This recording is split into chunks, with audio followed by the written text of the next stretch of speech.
We did it. We actually did it. It happened.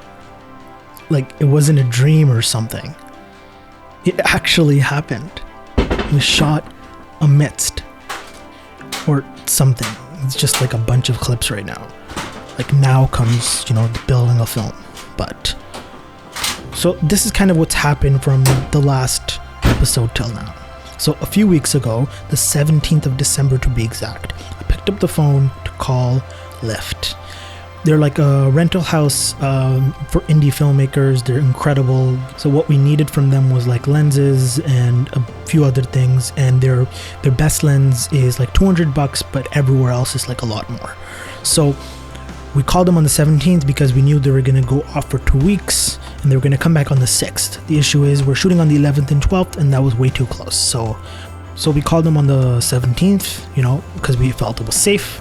And it turns out they actually start their holidays on the 17th. Our luck, huh? And I'm not gonna lie, I started to panic. I didn't want the only plan we were gonna have to be like, the first day Lyft comes back, we call them and we try to book their best set of lenses like 5 days before shooting, right? Because the likelihood is someone's already booked them.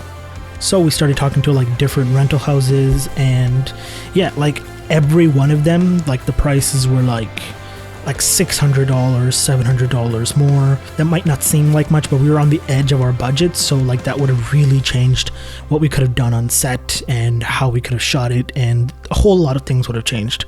So as much as I really wanted there to be one, there wasn't really a plan B. The plan was to go to Lyft first thing in the morning on January 6th and try to book the lenses. Hope that no one else wanted them on the 11th and 12th. So skip now to January 6th. I woke up at like 8 a.m. I didn't have the car, so I busted to Toronto. I went up to them and I asked them if they were available, and they were. I had the biggest sigh of relief in a while. What came next though was like all the other stuff that like we needed to rent, and just going through all of that and booking it all. I called Craig as well right away after, and we both shared like a great moment of relief. And then skip to the 10th of January, and that's when I met up with Craig and we rented the U-Haul. We went to Lyft, we paid for the equipment and stored it all in the U-Haul for the 11th. It still didn't feel real. I remember Craig asking me a few times how I felt. I wasn't really nervous. It was closer to that than what it is normally for me before a shoot. Typically like I'm laser focused, but it just didn't feel real to me yet. It was like I felt like something was gonna go wrong. Either equipment or an actor was gonna back out, or someone crucial wasn't gonna come. I was on the edge of my seat till we got on set. So day one, and it's terrible weather, like terrible. It was rain, but not like regular rain. It was like terrible rain. So the gaffer, Craig and Jake, and probably a few other people I don't know about that were helping out as well, had to set up like a black tent in front of the big window because we were shooting in the day and they needed to cut out the light so it looks like nighttime. So in order to really make it seem like night, they put up tarps and other black blankets and all that other stuff, clip them all on, create like a tent of sorts. I genuinely felt terrible for them because it was a terrible day to be outside in. But we have to do what we have to do, I guess, right?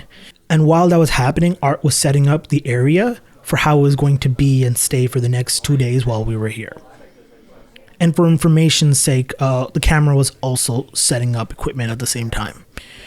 We got on location at 1:30, and it took us about like 3:30 p.m. to 4 p.m. to start shooting. The first day was really pretty slow. We picked it up, but we ended up shooting about like 18 shots. We had a total of like 41 shots for the whole shoot we needed. Day two, we all arrived at like a corner Starbucks like an hour early, and me and Nick, the DP, we kind of went over the exact plan of the shots that we wanted.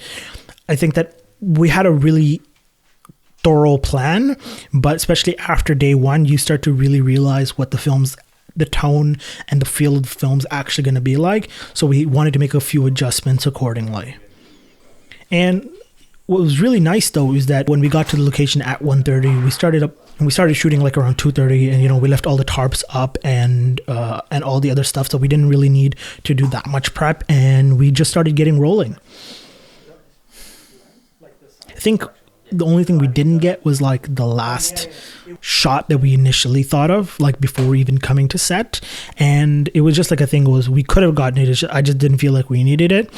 And we just wanted to spend more time in other areas as well. Besides that, we got just about everything we needed. Pretty excited. We got like 40 shots out of the 41, and it was just a blast. You know, once it got rolling, nothing could stop us. The actors were incredible. The camera work was just on point. It was just about everything I wanted it to be and more.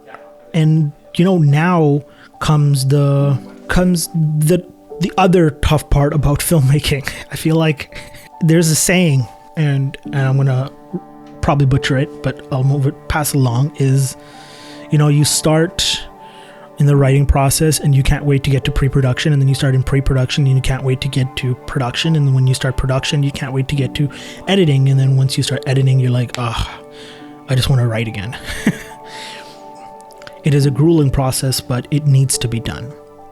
So I have a filmmaker I've already reached out to edit the film right now. I didn't want to do it myself. I wanted to take a little space away from the footage, and we're finding some of the other people that we need. We have a lead on a colorist. We have a lead on a composer. We already have a sound person that's going to do the post sound. And everything seems to be like slowly coming together. Me and Craig are starting to put like a list of like festivals and places that we want to submit to make sure to. But I think a lot of that's going to really realize once we see the quality of the film and what the film is, and then be like, okay, you know what? These are the festivals that we have to submit to, and then go down from there. And to be honest, that's it. Like, that's where we are right now. I really haven't looked at the footage in a while. I've been trying to keep my distance. And so I'm going to try to focus on some other stuff. You know, I think something to really take away from all this, for anyone watching this, after the whole shoot was like finished, day 2, we were all like packing, and we like had like an hour to like pack and get out of the place. But we all finished packing, and I was talking to Nick, and I said, you know, for what it's worth, I think that the film here in this location is better than it could have ever been in the old location. And he agreed. Sometimes after falling down a hill, patience and a little hard work is all it takes, you know, to get back up and climb back over again. I'll talk to you guys later. Peace.